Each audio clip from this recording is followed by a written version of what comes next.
ఇప్పుడిప్పుడే తెలుస్తుంది కదా ఏళ్ల తరబడి చేసే మోసం. అంటే మీకు ఒక లేటెస్ట్ ఎగ్జాంపుల్ చెప్తాడు. నిన్న జూబ్లీహిల్స్ ఎన్నికల్లో నేను ఒక మాట చెప్పిన, నాకు జూబ్లీహిల్స్ ఎన్నికతో సంబంధం లేదు భయ్ అని చెప్పిన. సరే అయినా సరే ఒక 15 మంది ఇండిపెండెంట్లు వచ్చి నా దగ్గరికి, అక్క ఇట్లా మేము విత్డ్రా చేసుకుంటాము, ఎవరికి సపోర్ట్ చేయమంటారని అడిగారు. నేనన్నా నాకు సంబంధం లేదు భయ్ జూబ్లీహిల్స్ ఎన్నిక, మీరు ఎవరి దగ్గరికి పోండి అని చెప్పి వాళ్ళు చక్క హరీష్ అన్న దగ్గర పోయారు. తర్వాత వాళ్ళు చెప్పిన ముచ్చండి నేను నాకు చక్క వాళ్ళు హరీష్ అన్న దగ్గర పోయాను. నేనంటే బీఆర్ఎస్ పార్టీ లేను, నేను ఏ పార్టీకి సపోర్ట్ చేయదలుచుకోలేదు కాబట్టి నేను దూరం ఉన్నా. హరీష్ రావు కూడా అదే ఆన్సర్ చెప్పారట, మీ ఇష్టం పోయి ఎవరికైనా వేసుకొని అన్నారట. అంతకన్నా ముందేం చేసిరు హరీష్ రావు గారు, అంటే బీఆర్ఎస్కి మోసం చేసినట్టే కదా. అంతకన్నా ముందేం చేసిరు హరీష్ రావు గారు, ఎలక్షన్ పెట్టక ముందే ఇవోగి పలానా క్యాండిడేట్ని పెడితే మీకు సపోర్ట్ చేస్తా కాంగ్రెస్ కానీ చెప్పపిరట పైకి, వాళ్ళు వద్దన్నారట. అన్నాక ఈయన సైలెంట్ అయిపోయి. అంటే గమ్మత్ ఏముంటుంది హరీష్ రావు గారిది అంటే తెలియడానికి టైం పడుతుంది. ఎందుకంటే ఇవాళ వారి అన్ఫార్చునేట్ వారి తండ్రి గారు చనిపోయినారు. అయితే వారు లోపల ఉన్నారు ఇంట్లో. అక్కడి నుంచి కూడా ఎలక్షన్ అవుతున్న సమయంలో టెలికాన్ఫరెన్స్లు అవి పెట్టి మాట్లాడారు. అప్పుడు హరీష్ రావు గారి భజన పరులంతా ఏం బిల్డప్ ఇచ్చిరు, హరీష్ అన్న ఇంత కష్టంలో కూడా పార్టీ కోసం నిలబడి టెలికాన్ఫరెన్స్ పెడుతున్నారు అన్నారు. రిజల్ట్ ఉల్టాయే వరకు ఏం భజన మొదలుపెట్టింది నిన్నటి నుంచి. హరీష్ అన్న లేకపోయా, హరీష్ అన్న ఉంటే అసలు ఇక ఒక్క సీటు కానీ వేసి ఉంటే హరీష్ అన్న జూబ్లీహిల్స్ గెలుస్తుంటే మన లెవెల్లో మళ్ళీ పెడుతున్నారు. అంటే వెంటనే తప్పించుకోవడం, అప్పటి వరకు మోసం చేయడం, ఇది హరీష్ రావు గారి నైజం. సో ఇంటి దొంగని ఈశ్వరుడైన పట్టలేడు అన్నట్టు చాలా టైం పట్టింది. ఏదో నాకు తెలిసింది కాబట్టి నేను గట్టిగా మాట్లాడుతున్నా కాబట్టి నన్ను బయట వారేసి. బట్ అక్కడ ఉన్న వాళ్ళు వారు ఆలోచన చేసుకోవాలి. At the same time Ramanna కూడా ఒక సభ కాగానే ఏదో మేమే సార్ను మోస్తున్నట్టుగా కార్టూన్ లేపించేసుకొని, హరీష్ రావు గారు సార్ను మోసినట్టు ఒకసారి, రామన్న గారు సార్ను మోసినట్టు ఒకసారి, ఎవరమేమేమంటారు సార్ కింద బచ్చగల్లం అందరం బచ్చగల్లం ఉంటే బాగుంటుంది. ఇలా నన్ను బయటకు వారేసిండ్రు కాబట్టి నేను నెత్తి మీద బతుకమ్మ ఎత్తుకున్నట్టు నెత్తి మీద తెలంగాణ సమస్యలు ఎత్తుకొని తిరుగుతున్నాయి అలా. కాబట్టి నేను బలంగా మాట్లాడుతున్నాను. బట్ ఒక పార్టీలో ఒక సిస్టంలో ఉన్నప్పుడు నాయకుడు కోరుకున్న చేయాలి. వీరేం చేస్తున్నారు, సభ సక్సెస్ చేయగానే రామన్న నెత్తి మీద సార్ పెద్ద సార్ ఫోటో పెట్టి నేనే మోసినా అని ఆయన వేసుకున్నాడు కార్టూన్. తెల్లారి ఈయనేం చేసిండు, హరీష్ అన్న వి ప్రకాష్ లాంటి వాళ్ళని కొంతమందిని పెట్టుకొని అసలు హరీష్ లేకపోతే కేసీఆరే లేడు, హరీష్ లేకపోతే తెలంగాణ ఉద్యమమే లేదు, ఏంది ఇది అవసరమా? ఇప్పుడు ఇక్కడ పద్మదేవేందర్ రెడ్డి గారు ఉన్నారండి. వీరు 2009లో ఎక్కడ ఉన్నారండి? కేసీఆర్ గారి మీద నాకు గుర్తుంది, 2 చేతులతోని దుమ్మెత్తి పోసి పార్టీని ఇడిచిపెట్టి వెళ్ళిపోయింది ఆమె టికెట్ ఇవ్వకపోతే. మేడము వెళ్ళిపోయినరా, మళ్ళా జర ఉద్యమం గట్టిగా ఈ సార్ దీక్ష చేయగానే ఎట్లా వచ్చింది వాపస్? ఎవరు సపోర్టు మేడంకి, ఆ దేవేందర్ రెడ్డి అన్నకి? హరీష్ రావు గారు కదా. మరి ఈ జిల్లాలో ఒకే సపోర్ట్ ఉన్నారు, తీసుకొచ్చిరు. ఇక్కడ వింటుంటే అసలు ఎంత ఘోరం అండి వస్తుంటే అవి నాకు కొన్ని చెప్పబుద్ధి అయితే లేదు. ఒక్కొక్క ఉద్యోగం ఇస్తామని 2 లక్షలు తీసుకుంటారా, 3 లక్షలు తీసుకుంటారా? అన్ని మెదకుల పనులు పెండింగ్ ఉంటాయా? మరి అట్లాంటి నాయకుల్ని సపోర్ట్ చేయొచ్చా బీఆర్ఎస్?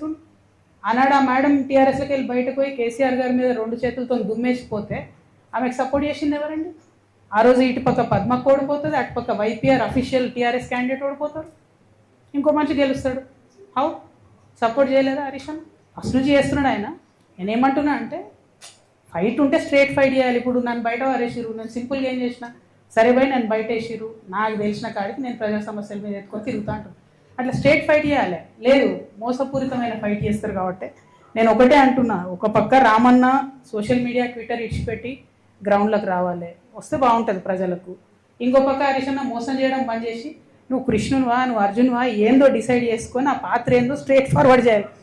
వీళ్ళు పేరుకు కృష్ణార్జునాలు పెట్టుకుంటారు, ఒకరి మీద ఒకరిని బాణం వేసుకుంటే పాపం బలేది ఎవరే, టీఆర్ఎస్ కార్యకర్తలు కదా. ఇప్పుడు నిన్న నిజంగా చెప్తున్నా, నేను వచ్చి మెదక్ జిల్లాలో ఉన్నా అంటే జూబ్లీహిల్స్ ఎన్నికల తర్వాత కొన్ని వేల మంది బీఆర్ఎస్ కార్యకర్తలు, కొన్ని వేల మంది నేను చెప్తున్నా, అక్క మీతో ఉంటాం, మీతో వస్తాం, వీళ్ళు నమ్ముకుంటే ఉండలేదు. నేను కూడా చెప్తున్నా, తమ్ముళ్ళు మీరు వీళ్ళిద్దరు నమ్ముకుంటే వాళ్ళు ఒకరినొకరు బాణాలు వేసుకుంటే సరిపోతుంది. పక్కోని మీద వేయరు, పక్కపాటోని మీద వేయరు, మనోళ్ళనే. అరే ఇక్కడ నిన్న నేను ఒకరింటికి పోతే పాపం ఆయన పక్క పిలిచి చెప్తున్నాను, అక్క ప్లీజ్ మీరు నమ్మకండి, వీళ్ళు మనకు పార్టీకి చేస్తలేరు పని అంటే, నేనే లేను కదా పోయి పార్టీలు అంటే, లేదక్క మేము మీతోనే ఉంటాం, పార్టీ కార్యకర్తలకు మాత్రం ఏమాత్రం లాభం జరగలే అని చెప్తున్నారు. ఎవరండి ఈ జగదీష్ రెడ్డి ఎవరు చెప్పు, ఈ ప్రశాంత్ రెడ్డి ఎవరు చెప్పు, ఈ మదన్ రెడ్డి గారు ఎవరు, నిరంజన్ రెడ్డి గారు ఎవరు? ఏముండే వాళ్ళకు ఇప్పుడు ఎట్లున్నారు వాళ్ళు? కొన్ని కార్యకర్తలు ఉన్నారు, నేనే ఉన్నా, మీరు చూసుకోండి, నా ఆస్తిపాస్తులు లెక్కలు తీసుకోండి. 2014 ముందు ఏది ఉంది అదే ఉంది నా దగ్గర. ఛాలెంజ్ చేసి చెప్తున్నా, 3 ఏళ్ళు ఈడీ సిబిఐ నా ఎంట పడ్డది, కీసం ఎత్తనే మన ఉన్నదా నా దగ్గర అదనంగా? నాలాంటి ఉద్యమకారులు ఇక్కడ 100 మంది ఉన్నారు, దగపడ్డ ఉద్యమకారులు, వీళ్ళకి ఏముందండి? నేనేమంటున్నా అంటే బ్రదర్, నేను చెప్పాను, నేనేమంటున్నా అంటే టీఆర్ఎస్ పార్టీ కార్యకర్తలను ముంచుడు, నాయకులు పెరుగుడు, ఇది కరెక్ట్ కాదు. పార్టీ అనేది ప్రజల పక్షాన ఉండాలి. అవకాశం ఉంటే అట్లా పనిచేస్తే బాగుంటుంది. ఏమన్నారు?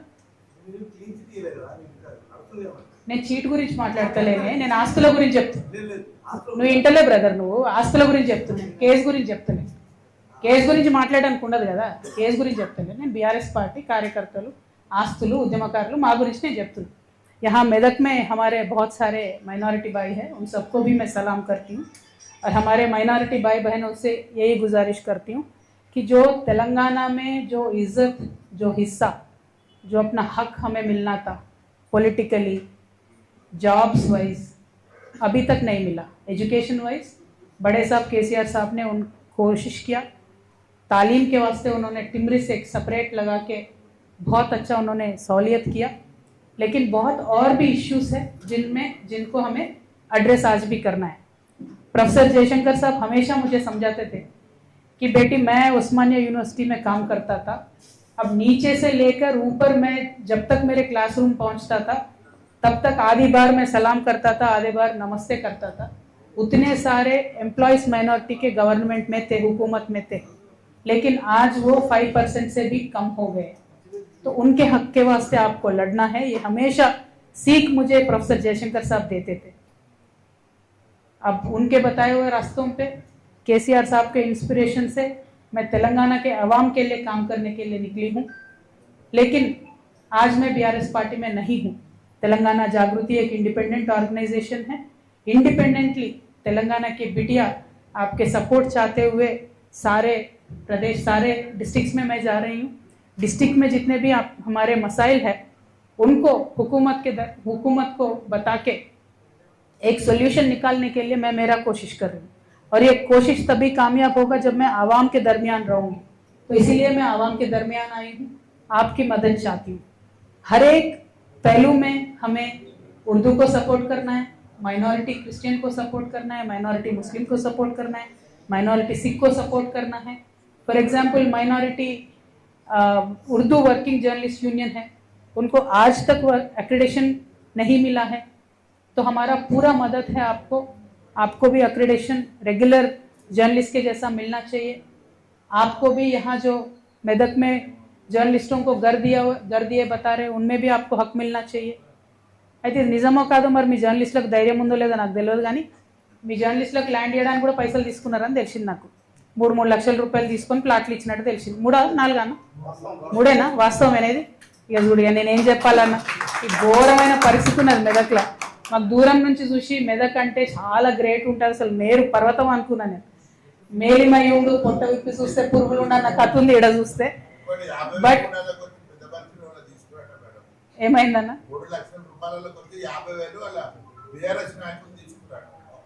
ఇక నేను ఎంత చెప్పాలన్నా ఇది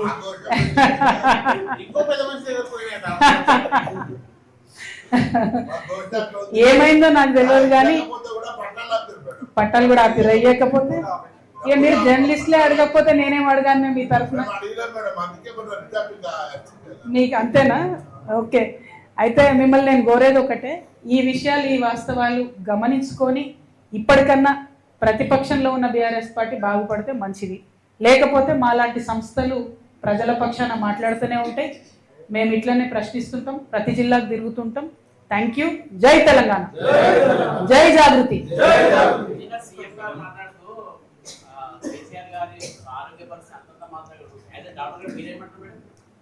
కేసీఆర్ గారు మంచిగా ఉన్నారు, చాలా బాగుంటారు. సీఎం గారికి ఏదో ఆశ, పాపం కేసీఆర్ ఆరోగ్యం బాగాలేదు, ఆయన బయటకు రాకపోతే ఈయనకి ఏదో మళ్ళీ రాజకీయంగా లాభం అయితే అంత సీన్ లేదు. కేసీఆర్ సార్ హట్టా కట్టా ఉన్నారు, మంచిగా ఉన్నారు. సార్ బయటకు వచ్చినప్పుడు సీన్ వేరే రకంగా ఉంటుంది, అది వేరే, అది పక్కకు పెడదాం. ముఖ్యమంత్రి గారు ఆశలేమి చెల్లుబాటు కావు, అది పక్కన పెట్టేద్దాం. కానీ ఎవరైతే ఈ హరీష్ అన్న, కేటీఆర్ అని ఉన్నారో వాళ్ళు సార్ కళ్ళకు గంతలు కట్టి అరాచకాలు చేస్తున్న ఈ నాయకులందరినీ కూడా సేఫ్ గార్డ్ చేస్తున్నారు. అది కరెక్ట్ కాదు.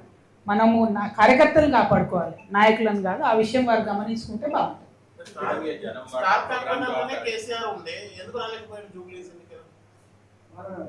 నేను బీఆర్ఎస్ పార్టీ లేని బ్రదర్, అది వాళ్ళనే అడగాలి.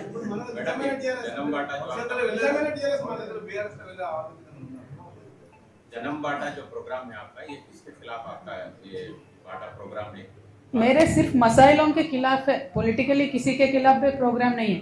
मैं क्या कर रही हूँ साहब, हर एक जगह पे जा रही हूँ, जहाँ जहाँ भी प्रॉब्लम है वो प्रॉब्लम को आपके जरिए हाईलाइट करने का कोशिश कर रहे हैं। इसमें मीडिया का सपोर्ट बहुत है, आप मीडिया के जरिए हम प्रॉब्लम हाईलाइट करेंगे।